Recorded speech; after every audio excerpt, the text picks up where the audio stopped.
Are you looking for a new recovery-related podcast to add to your playlist? The RRC has recently launched its first podcast titled The Tao of Our Understanding Recovery Podcast. In the RRC, the Recovery Revolution Community, we have some amazing online meetings, and one of those is our Tao Recovery Meeting. In this meeting, one chapter of the Tao Te Ching is discussed every week as to how it relates to recovery. I hope you enjoy this week's podcast episode. Hey guys, Buddy C. This is the April 25th, 2019 Tao Te Ching meeting for the Recovery Revolution Community. If you want to join us, go to omarpinto.com and look at the Recovery Revolution Community and get the details. Anyone listening is happy to join. We're happy to have you join us. Marla, what's our email, dear? Email is wisdom526@gmail.com. All right. If you have any comments, suggestions, questions, or you want to tell us what this is about, because none of us know, you're welcome to. But I would ask you that you would go ahead and read the 71st chapter that says that in thinking you know, you really don't know. So, so if you're already writing your email telling us what it's about, you might be showing that you really don't know. Okay, let's take a moment and see if we can listen to that emptiness.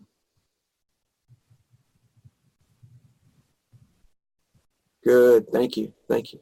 Okay. 39th chapter of the Tao Te Ching. We not me is what I got out of this. This idea that we're all part of the body, and when I hurt you, I hurt me. When I help you, I help me. When I'm successful, I'm never successful alone. When I have a hard day, I don't have to go through it alone either. You know, in our Western world, everything, I was taught I was separate from the time I can remember. I have to work harder and do better. It's me that makes, you know, there's no fate but the fate I make, you know. It's all I, me, and my. Everybody else fend for themselves. I've got to take care of me first.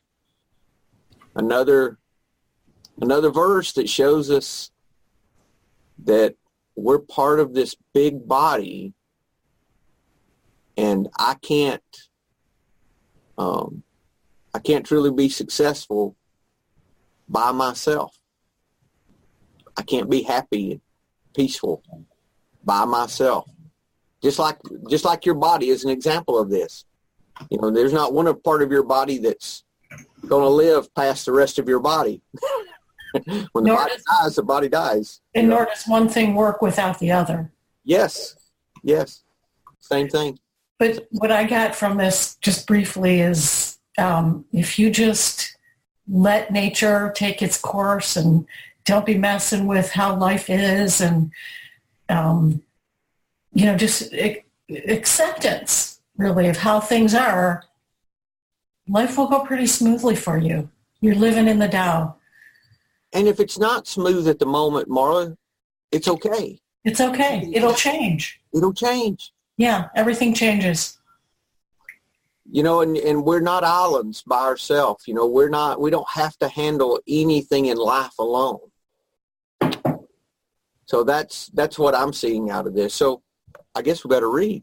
Yeah. Hey, let me share the screen and I'll get you to read for us, please. All right.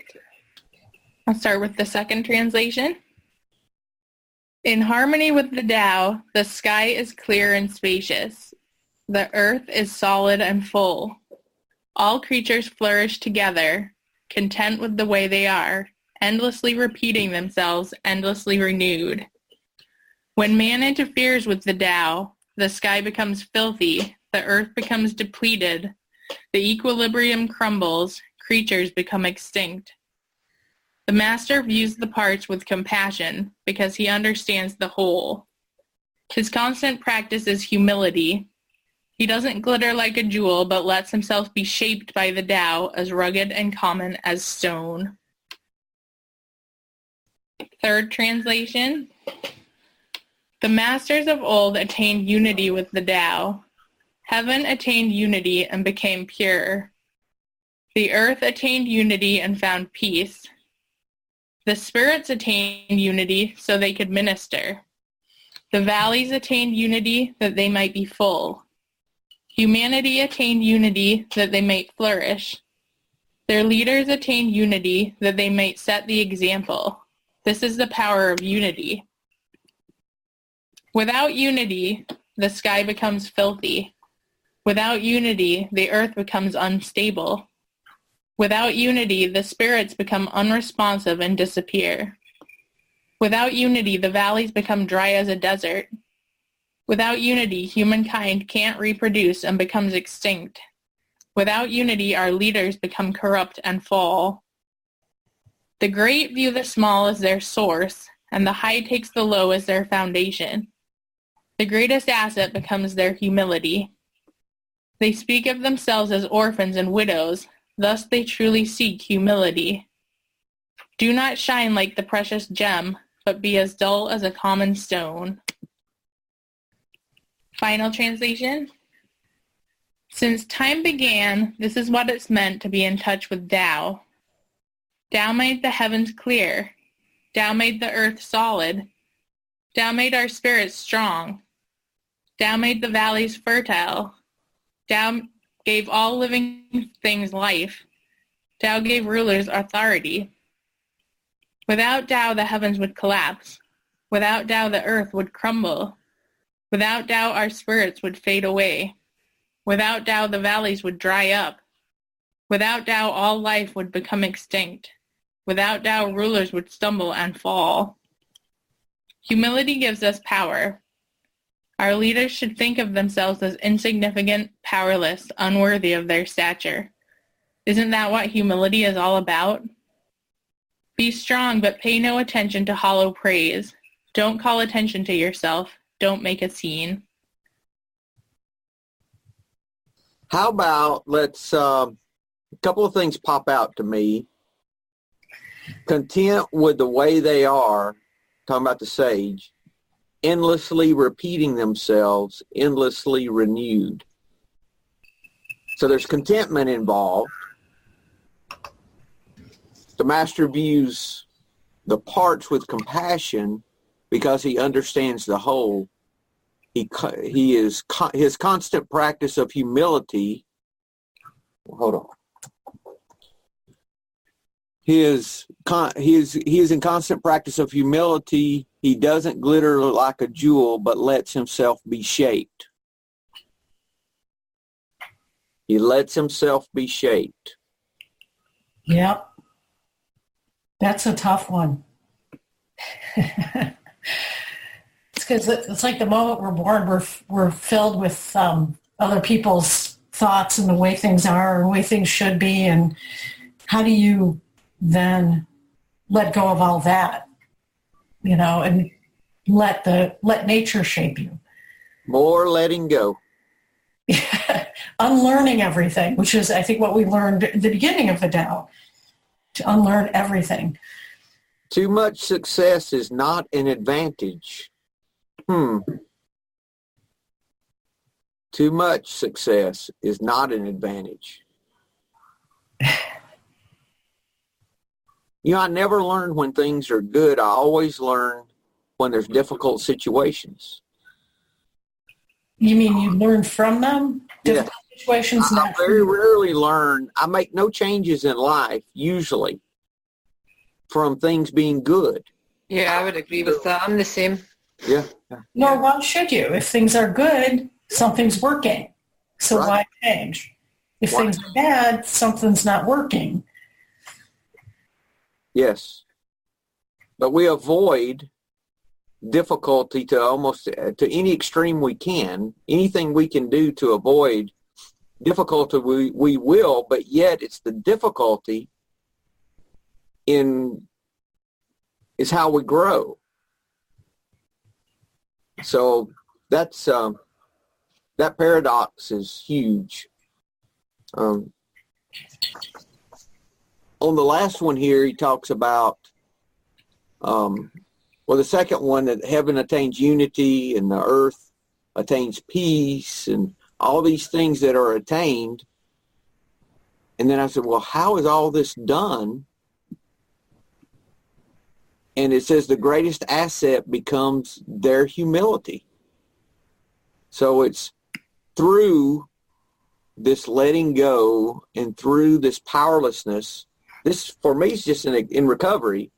This would be another example of the first three steps, which most of this is anyway. Yeah, it seems to be. You know, that I don't have the answer, that there is an answer, and I believe I'll listen to the answer. I'll let the answer change me. And it's bigger than us. Yes. Much bigger than us. Yes. And that's pretty much it. That's why this one is so simple, chapter 39. Humility gives us power in the last one. I thought that was an interesting statement. How does humility give us power? You don't hear the words humility and power together very often. No, but it gives you power. I mean, humility is attractive, isn't it? Yes. Is attractive? Yeah. Yes. Very. Humility is very attractive, whereas the opposite of that is not. So there's power in attraction. And I know I feel more attracted to people who are humble, Yeah. who live in humility, and I find them to be people I listen to more than anyone. Yeah, absolutely. And yeah. maybe in that way, that's where power comes from. That I think the power in humility, the way I look at humility is that everything I have is a gift. And that helps me to know that I did not create anything that's happening in my life. Right. So I go back to gratitude with that. And if I've been given a gift, how can I take credit for creating a gift? I can't. So that helps me to stay right-sized and know that it's not me. It helps me to not glitter like a jewel. When I want to glitter, which I really do a lot of times, I want to shine. I say, hey, look at me. Look at what I'm doing, you know. This helps me not to do that. And that's exactly what this is saying. You know, don't draw attention to yourselves. Don't draw your own praise. You know, in Buddhism, that's where the diamond is found, in the deepest humility. That's where you find the strongest, shiniest diamond is there. It's called the diamond, I think the Diamond Heart Sutra, something like that. But that's where you find your light, your diamond. Humility gives us power. Our leaders should think of themselves as insignificant, as powerless, unworthy of their stature. Isn't that what humility is about? And they're talking about, too, that no matter what success you have, there's a foundation under that is not known of, that is started from other people and other things that's happened that's gotten you to where you are. So you don't do any of these things by yourself.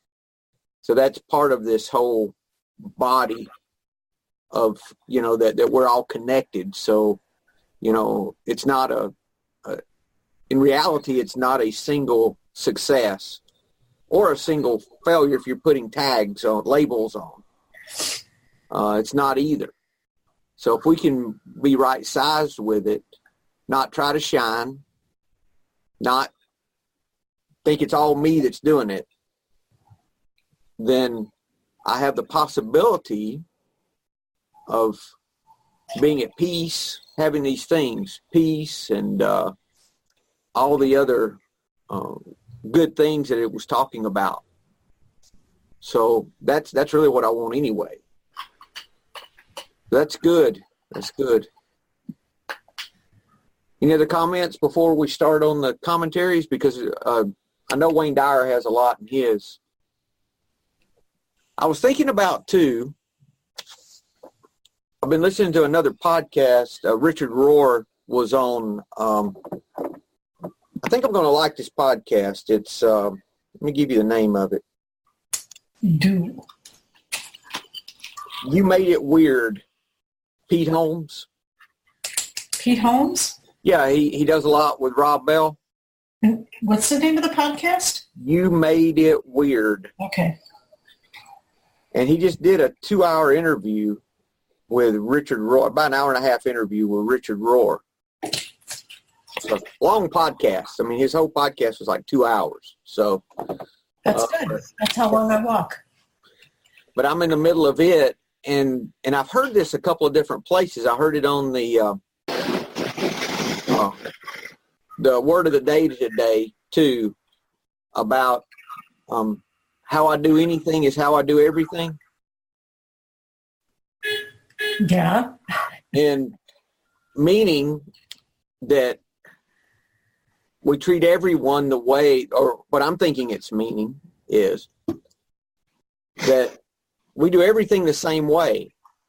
If we're in fear, we do everything from this place of fear. Or if we believe that our life is part of this path, that it's a providential path, that we're just doing the next right thing and that things work the way they work, then everything is going to be that way. And if our intent is to love folks and to walk in love, then we're going to be loving people. So we can't have one area of life that's isolated from everything else, in other words. So it's all connected, just like we're connected. Everything's, and it got me thinking about that, and that all of our ego and the drive for all those things is to disconnect us. Because the real, if you think of sin, so to speak, or wrong, it is getting disconnected, really, when you think about it. Because the more we connect, the more we're a part of, the more we can walk in a spiritual place, versus when we disconnect, when we feel alone, when we do all the separate stuff. Either the separate in I'm better than or I'm less than. Either one is separate. Yeah. The power of unity was part of that, part of the whole. I get what I give. If I'm giving love, I get love back, that we're a mirror. The world's a mirror to us. If I give forgiveness, I get forgiveness back. That's the Lord's Prayer. How about when I give judgment, what do I get back? Getting judged. I get judged. I do. When I'm in fear and I'm afraid, what do I see everywhere? Fear, yes. Same with anger and all that other stuff. Yeah. And this reminded me of that. Okay, let's go to the commentaries. You have Derek Lynn. Let me look at Stephen Mitchell right quick. Let himself be shaped by the Tao. As a piece of marble lets itself be shaped by the sculptor, so that the statue inside can be revealed. Hammer and chisel are necessary agents. Ouch. Ouch. Michelangelo's David, how that appeared. Yes. To him. We're that marble. We're that block of marble, that, block of wood. It hurts. Who wants to be humble? Who wants to give up credit and that whole pride ego thing is, you know, when you're taking credit for something, there is nothing, there's nothing but separateness happening. You're separating yourself from everyone else. I never thought about it that way, but that is part of that division. So is the division when you do the opposite, when you have pride in reverse, pity, shame, all those things is separateness in the other direction. Mm-hmm. Both are separateness. Both are wrong in that, you know, they're things that are going to hurt us, not help us, you know. Craig? Right. So Derek then, I'll just jump to his commentaries rather than the translation. He asks, how can we lead with the Tao if called upon to do so? The clues are everywhere. Nature shows up that the high must be built upon the low. The lower half of the mountain supports the upper half, and most of the mountain supports its majestic peak. It's the same with life. The highest honour must be built upon the lowest and the most sincere form of humility. That's good. He says in his translation, do not wish to be shiny like jade, but be dull like rocks. So my interpretation of that is don't stand out, just be part of the crowd. This is why the sages never wish to shine brightly like gems. Instead, they prefer to be more like rocks, with only steadfast, solid consistency and no dazzling brilliance. This is also why the rulers of ancient China tended to use the lowliest terms to refer to themselves. Over time, the practice lost its meaning, but the original intent was very much congruent with the Tao. I have noticed that some of the most spiritual people I know appear to be some of the most ordinary. Yeah. They don't really stand out. Mm-hmm. They're quiet about it. They're really quiet about their spirituality, but then they say something so important, so meaningful. Right. Yeah, I read that in the book. Just talking about the humility. I read that into the book of the Book of Joy with the Dalai Lama. I thought some of the things that he came out were quite comical and not the thing you wouldn't expect from a religious and spiritual leader like that. But in the book, he's having a conversation with the Archbishop, and the two of them are just talking like ordinary people. And the Dalai Lama actually says that, Bishop, you know, a lot of times people forget that we are people. You know, we have the same feelings, the same thoughts, we have the same fears, the same resentments, the same angers.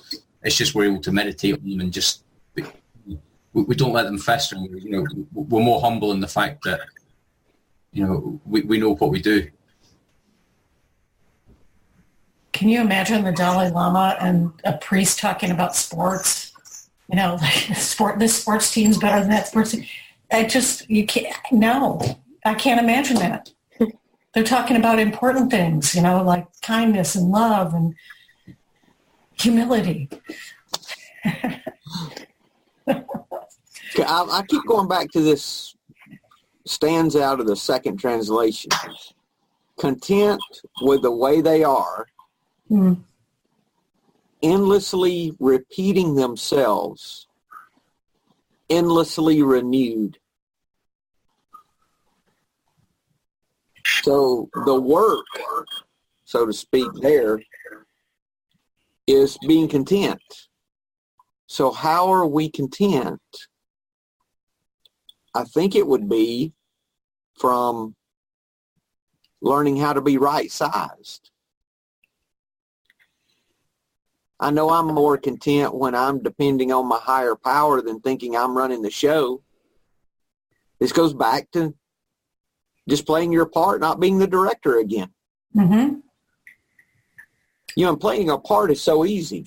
There's nothing personal about playing a part. You don't take anything that's said to you if you're in a play. You don't take anything said in the play and somebody if Marla's playing a mean part and she says mean, hateful things to me as part of her role, I don't take them personally and get angry at Marla, because it's just a part she's playing, and it's just a part I'm playing. So I think that idea of not taking things personally, of just playing our part and depending on the director and doing the part that's assigned to us, you know, not rewriting the play, saying, no, I don't like these words. I got to change this. And I want them to behave the way I want them to behave. Yeah, this is what they should say, and this, no. And how we play our part is by knowing that this is all a gift and just doing the next right thing. Who can I love instead of who can I control? Instead of who can give me what I want, who can I help get what they need? Mm-hmm.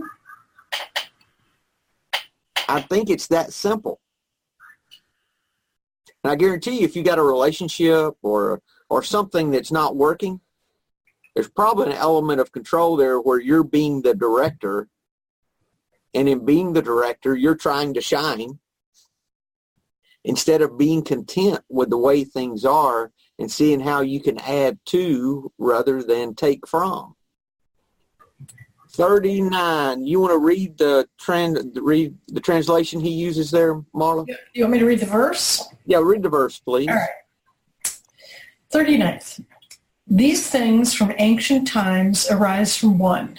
The sky is whole and clear. The earth is whole and firm. The spirit is whole and full. The 10,000 things are whole, and the country is upright. All these are in virtue of wholeness. When man interferes with the Tao, the sky becomes filthy. The earth becomes depleted. The equilibrium crumbles. Creatures become extinct.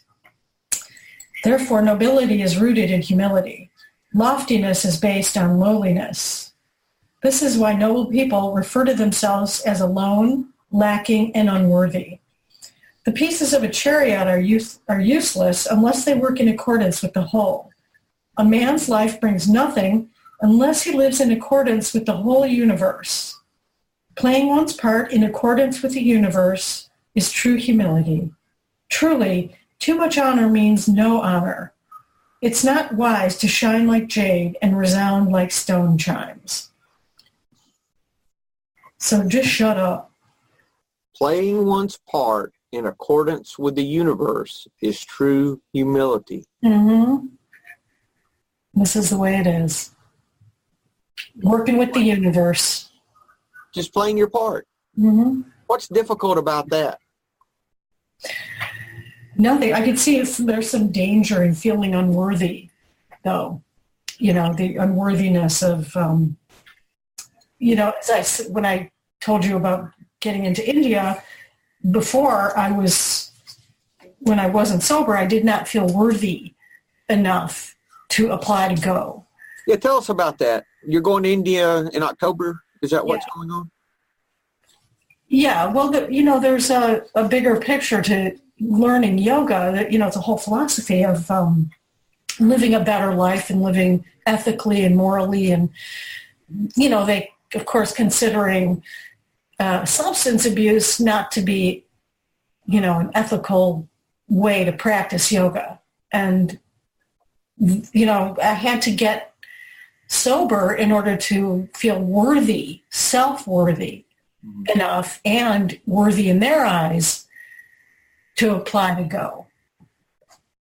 So I see, in all of our online community, when people realize how unworthy they feel. So that's I think, a dangerous word of unworthy. None of us are unworthy. That's true. And that's more of that separateness.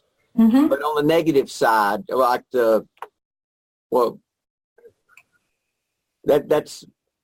we all need what we need. I think we're all worthy of love. We all have love within us. It's just a matter of uncovering that. And we all need what we need, regardless of what path that's taken. So there's none of us that are unworthy of recovery, unworthy of being loved, unworthy of acceptance. That's like saying, I don't like my little toe, I'm just going to cut it off. God. I'm going to Europe on vacation. I'm going to leave my toe at home. I don't like it. That's gross. But, you know, I mean, that's ridiculous thinking, right? I mean, it's silly. But we do that all the time, you know? Yeah, because we don't separate ourselves from ourselves. We think all the time we're all part of this whole. So when we say we're unworthy, that's what we're doing, is we're saying, I'm not good enough. And then when we do the opposite, in pride and ego, we're saying, I'm better than all of y'all. Yeah. You got to find a balance there. Well, you've got to find the contentment, which is the connection with everyone else, and knowing that that's just like in his translation, it says the pieces of a chariot are useless unless they work in accordance with the whole. So he's using the chariot as an example. Mm-hmm. That part of the chariot is useless. It's got to be a whole chariot. It's like we're talking about the body in the same way. Everything works together. A man's life brings nothing unless he lives in accordance with the whole universe.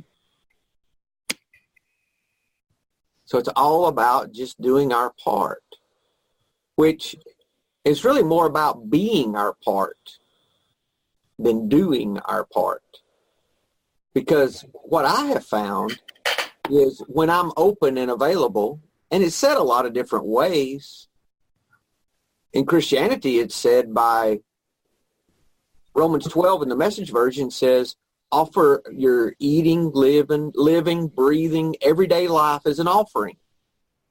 And then respond when you see God doing something. That's as simple as it gets. You're just offering your moment up. So, okay, I'm here. I'm available. And then when you see something happening, you just, when you stumble over it, you just do it. Isn't that what we're talking about? Oh, yeah.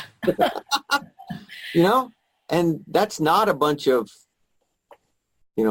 work or effort. It's that effortless effort that we talk about, and it's almost like you're an observer in your life. You're not the doer. You're there, and it just kind of just unfolds in front of you. Good place to be. Yeah. And as long as I don't separate myself, start thinking I'm better than or less than, I can stay there. Okay. Any other comments before we read? No. All right. Just whatever you want to read, Marla's fine. If you want to read the whole thing or excerpts, whatever, it's up to you, dear. I've got a couple of things I want to bring out, but that's about it. Got me when you hear it. Okay. This is called Living Wholeness, Chapter 39. We traditionally think of wholeness as something that's complete. The whole 9 yards, for instance, implies the entire distance. I ate the whole thing signifies having consumed something completely. Lao Tzu, however, seems to view the concept differently. Wholeness, he writes, has roots in humility. When humility evokes our wholeness, we live the reality that we are pieces of the whole. With this attitude, you want to exist harmoniously with the entire universe, cooperating with and being subjugated to other aspects of the whole. You can't even consider interfering with any piece of it because you're one with it. The moment you begin to place yourself in a transcendent position in relation to others, or to your world of the 10,000 things, you're interfering with the Tao. I encourage you to examine your concept of wholeness based upon the 39th verse of the Tao Te Ching. I can assure you that the world will appear to have changed when you see it through this lens. Lao Tzu insists that the universe is whole. That is, it's in a state of oneness. There are no parts needing separation from this state. Sky, earth, spirit, and the 10,000 things are all parts of the whole. And what's more, that's their virtue. Now, while the sky and the trees may truly be in a unified state, your ego insists that you're separate, distinct, and generally superior. But if you can modify your ego's viewpoint, your life will change. When you're cooperative and looking for signs of oneness, you'll begin to see and feel the interconnectedness of everything. For example, your body is a convenient analogy for a universe all unto itself. While it is one entity, it certainly has trillions of individual, although interconnected cells. Just one cell with an arrogant relationship to the whole makes all the cells suffer and ultimately become extinct. Much like the individual who interferes with the Tao by polluting the sky, depleting the earth, and disrupting the equilibrium of the whole.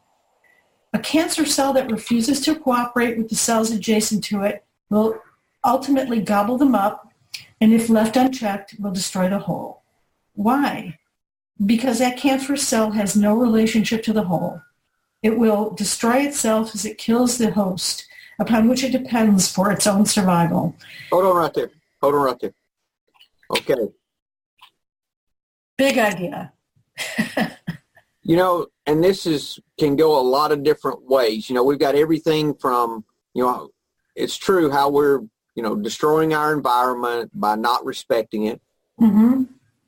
Then we could look at this in the way that we're destroying relationships because we're not seeing those around us as being as important as us. You could take it from huge ideas all the way down to ourselves as an example. And this can apply to everything. Like we said before, if we have a situation that we're disturbed in, we can probably look and see a way that we're trying to control that situation in some way or that person. And it's just that simple, really. I always get back what I'm giving. Because I can't harm someone else without harming me. I mean, my hand can't harm, I can't cut my other arm. This hand on this arm can't cut the other arm without hurting itself. Right. Wow. And this idea is so foreign to our thinking. And I don't know if I know in Western world it is, because we're just not taught this at all. No, we're taught to be, in the Western world, we're taught to be entitled. We're taught it's us four and no more, Yeah. We're taught to take care of ourselves, and if we've got extra, then we take care of someone else. Yeah. Get into the best schools, earn the most money, blah, blah, blah. And then I was introduced to this in recovery. I was told I had to help someone else. And I thought, well, I'll help someone else once I'm doing fine. That same separateness thinking. That's what I thought. But that's not the answer. When I help someone else, I am helping me. Yeah. So if you have an hour of sobriety or 30 years, the solution is always the same. Who can I help? Because when I'm helping someone else, I'm helping me.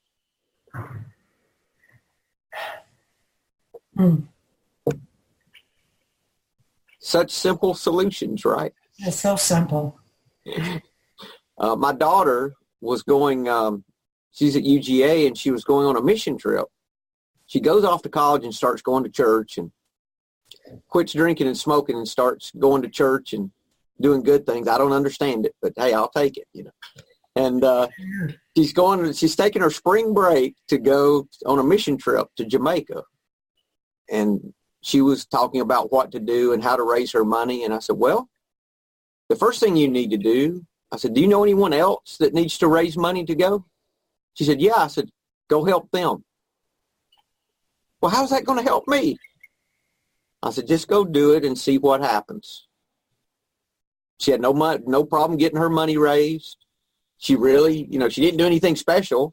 She just went and helped another girl that needed help, doing the things that she was doing to raise her money. And her money came in.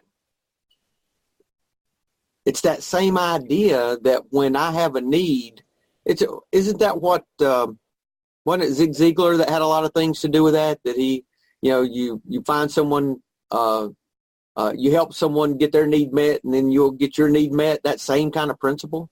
Jim Rohn. Yeah. And isn't that the basis of Bill and Bob? Is they took their message to help other alcoholics and just connected. That's the difference that AA brought, because Bill Wilson stayed sober, I think it was 6 months before AA began, by helping other drunks. Yeah. He actually went out and really tried to proselyte what he had learned.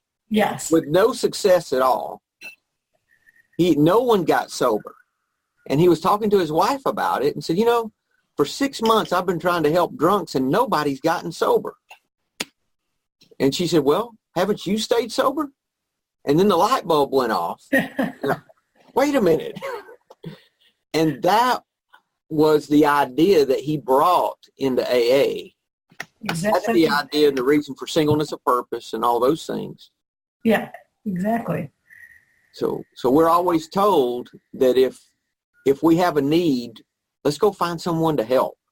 If it's a financial, if I had a need in business when I used to be in the real estate business, I learned a long time ago that if I had a house I needed to sell, if there was an agent in town I didn't like, that I thought was a butt, whoever I liked the least, I would pray for their listings to sell. I would actually look their listings up and pray specifically for their houses to sell. Not pray for mine to sell. Pray for theirs to sell. Because I need to be concerned about someone else's welfare other than myself. That kind of an attitude brings about humility and brings about change and brings about just a way that you're introducing God into your life, a way that you're leaving space, leaving room that we read about and learn about. How are we having these cancer cells in our life? How are we accepting separateness? How are we accepting staying in control? Those are that's what the 4-step did for me. It really helped me to identify those things. I could start seeing, hey, I'm in fear here. I'm, every one of those things, selfishness, dishonesty, resentment, or fear, what they did was they drove a wedge and made me separate every time. Every time. So I was no longer part of the body, and whatever that was, I was separate. Either better or worse, but separate. Yeah, that's good. Comments? This thing is amazing. It is, isn't it? Yeah, it's amazing. Imagine if the whole world lived by the Tao. I just realised while you were talking there, I had the Wayne Dyer on my Audible app, and I haven't listened to it. Change Your Thoughts, Change Your Life. The document you're reading from is right here. Yeah. Oh. I didn't even know, and I downloaded it probably months ago, and I'm like, oh my God.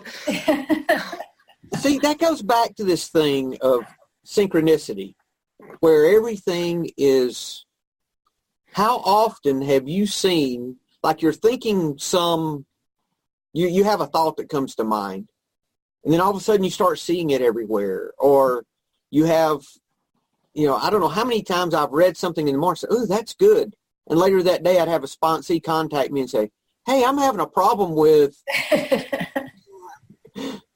or you hear in conversation, well, you're not going to believe this, but, where, it's just so in line. And that's what this is talking about. I think that's this flow of life that if we'll just surrender and offer our moment up as an offering, so, I'm available. Nothing more than that. Just, I'm here. I'm available. If you need anything, I'm available. And just see what happens. That's the kind of things that start happening. Yeah. Pretty powerful. Very powerful. Yeah. Okay. You want to read a little further, Marla? I have to read this verse. Is cultivate your relationship with the planet. Live in the spirit of wholeness, knowing that you have a role as one of the parts of the Tao. Remind yourself that you cannot interfere with the Tao and live a life of greatness. This means respecting the environment in every way by living in an earth-friendly manner as part of its oneness. Become an advocate on conservation. Make time to pick up and recycle trash. Drive an environmentally friendly automobile, or better yet, walk in peace to as many places as possible. Wholeness means maintaining a sense of balance with the all-providing, gentle, non-pushy Tao. In humility, you're able to feel your own tiny role in this great drama orchestrated by your source. You'll see what Lao Tzu means by a man's life brings nothing unless he lives in accordance with the whole universe. I like that in humility, you're able to feel your own tiny role in this great drama orchestrated by your sources. Yep. Tiny. Yep. Operative word. And this is this is how to do it. Change the way you think of yourself from being separate to seeing yourself in all that you encounter. As you live in wholeness, notice how you begin to feel a connection to all of life, rather than the separateness that your ego prefers. See yourself in everyone you encounter, in every creature on your planet, in the forest and the oceans and the sky. The more you do, the more you'll want to stay in a state of cooperation rather than competition. You'll also feel more inclined to reject the concept that there is a them. Practice this way of being and notice that the type of happiness that may have eluded you for a lifetime is part of the oneness you begin to enjoy. And for me, in recovery, what worked a great deal was realizing that I'm just like everybody else. My thoughts were just like everyone else's. I was no different. Which I guess is the beauty of meetings and listening to other people talk, is just realizing that you're no different. Even though your story's different, my story is boring, but, I had some of the same issues that people who are far worse have and had. So it's very helpful to realize that I was part of the whole,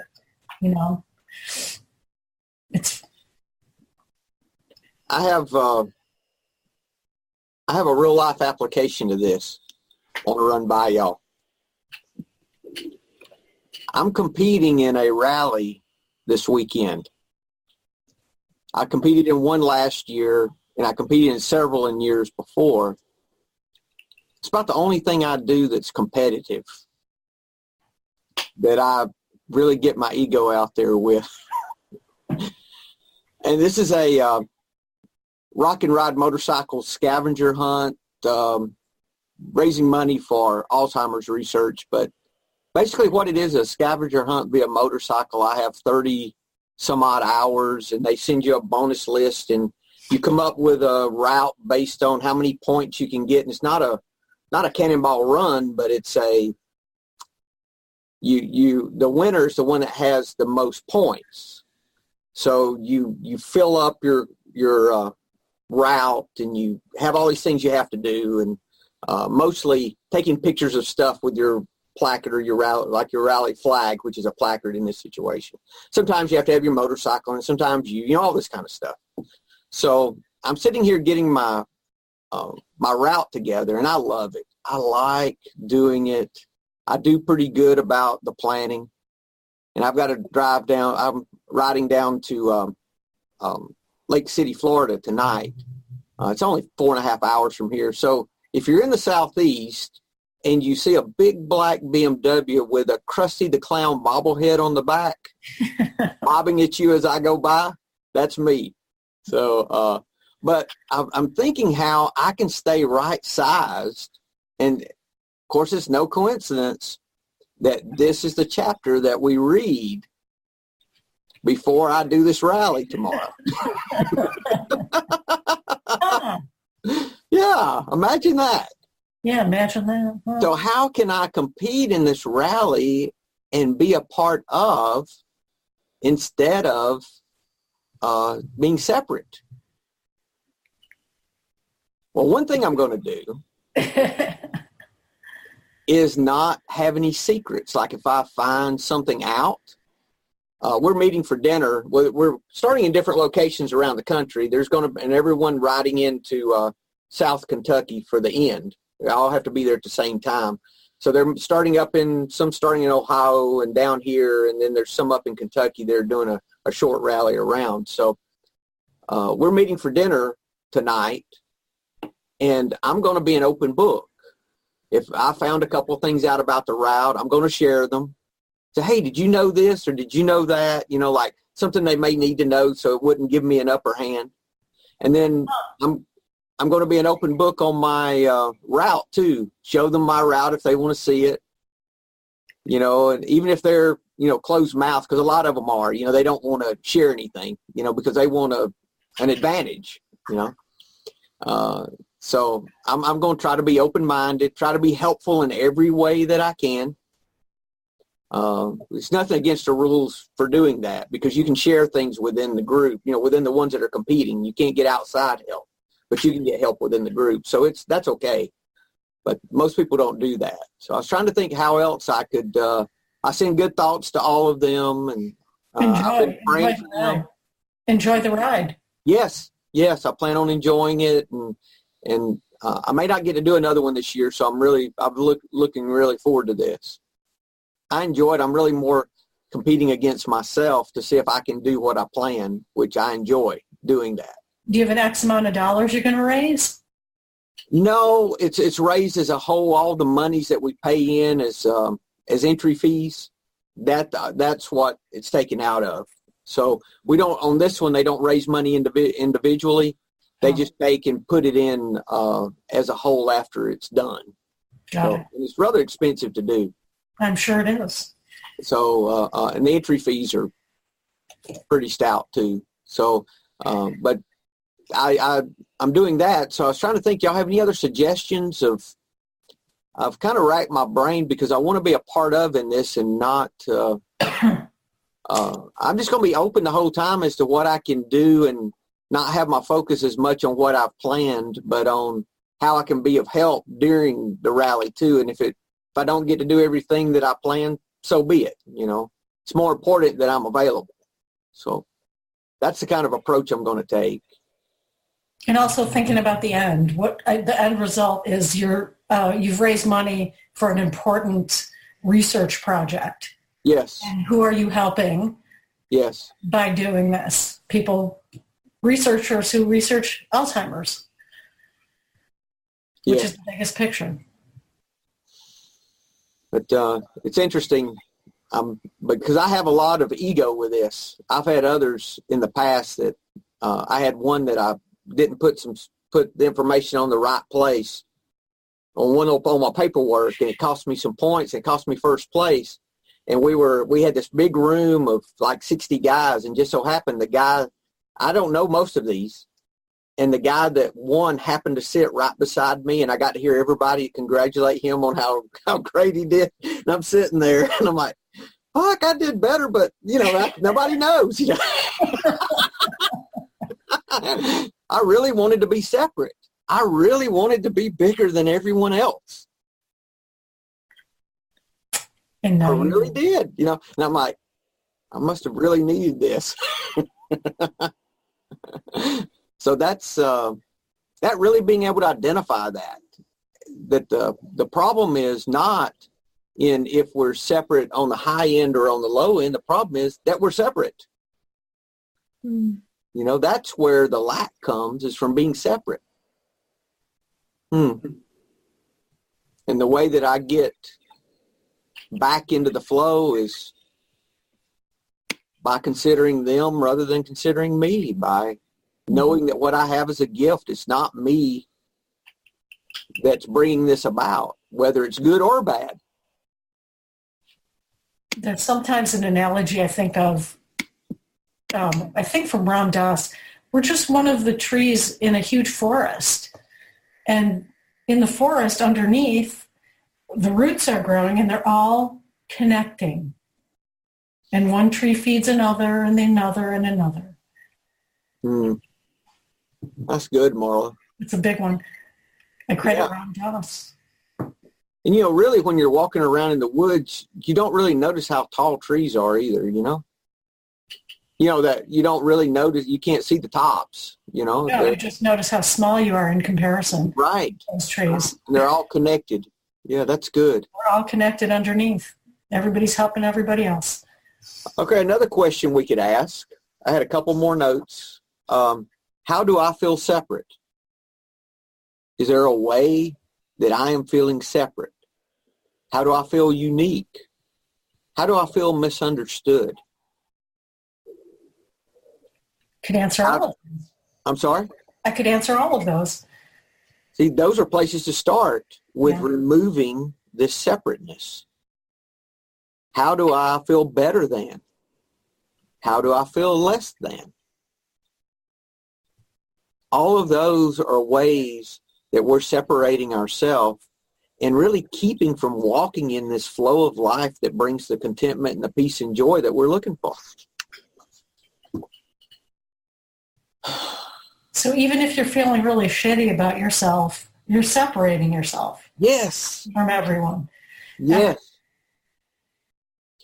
And how do you do that? Yes. It's all about connection, Craig. It's all about connection. And what do we do when we feel separate? We just go help somebody. We start considering them other than us. High end or low end. Comments? No. Everything good? Let me share my title for today, I think, is Real Humility.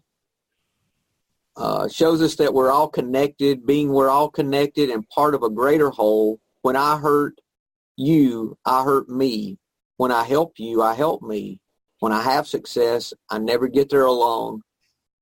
When I never have to go through a disappointment alone either. Through appreciating, acknowledging, and helping those around me, I am helped too. That's a long title. Well, that's the subject line down under it. It's Real Humility was just the title. I could do something different. Buddy's treasure hunt.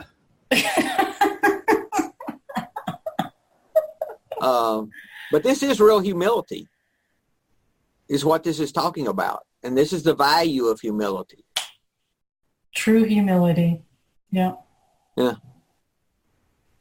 Okay, so you guys are quiet today.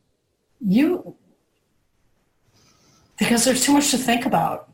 It is a lot. It's a big chapter. Simple as it is, a simple concept, but you really got to get out of your own way. That's really it. Just think about the ways this week that you separate yourself. Yeah. And how you could remove that separateness. And it's just so natural to separate ourselves. I feel for me, it's a very natural thing to separate myself from others. Well, what's the nature that we've thrived in all of our life, Marla? You know, it's our ego, and that's where our ego wants to keep us. Our self wants to keep us separated. Our terminal uniqueness. Yes. So if y'all see some things this week and start working on those, jot those down. Let's talk about them next week. If that speaks to you. So, all right. That's all I have, guys. You have a great weekend. I plan to. I hope you don't win. I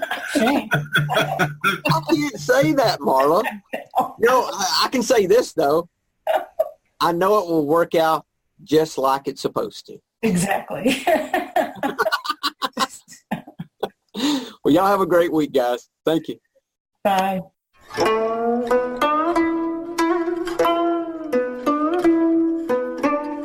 Thank you for listening to the Tao of Our Understanding Recovery Podcast. For more information about the RRC, the Recovery Revolution Community, go to omarpinto.com and click on the link that says Recovery Revolution Community. Once you join the RRC, you'll be able to participate in this meeting and many more live, plus access to a video library of past meetings and many more benefits for being a part of this growing community. Thanks again for listening. And if you enjoyed this episode, please share this podcast with your friends in recovery.